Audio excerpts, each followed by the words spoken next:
Lajme, aktualitet, argëtim, horoskop, telenovela, showbiz, të gjitha në Metropol. Bëni subscribe në faqen Metropol.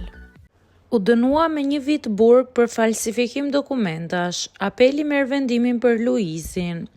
Këngëtari i njohur Luiz Elli është shpallur i pafajshëm nga gjykata e apelit, e cila hodhi poshtë vendimin e gjykatës së Fierit, që e kishte dënuar me 1 vit burg për falsifikim dokumentash.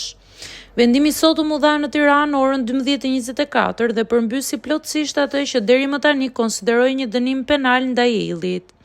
Gjykata e apelit pranoi ankesën e bërë nga avokatët Arber Hoxha dhe Dritan Metani, duke shpallur të pastër ligjërisht këngëtarin, por edhe Fatmir Avdurrahmanin, emri të cilit lidhej me deklaratën notariale në fjalë. Rasti kishte në thelb një deklaratë hartuar në vitin 2015, kohë kur Luizi sipas dosjes kishte përdorur vulën e noterit, ndonse ishte hequr e drejta për të ushtruar këtë profesion. Dokumenti ishte paraqitur më pas në vitin 2022 në prokurorinë e Lushnjës për të justifikuar pasuri të dyshuara si të pajustifikuara. Në përfundim, apeli rrëzoi akuzat për falsifikim të kryer në bashkëpunim dhe mbajti në fuqi vetëm vendimin për sekuestrimin e disa materialeve të përfshira në çështje. Për Luiz Ellin, i cili prej kohësh është rikthyer në vëmendje përtej muzikës, ky vendim përfaqëson një kthes të rëndësishme në raport me publikun dhe median.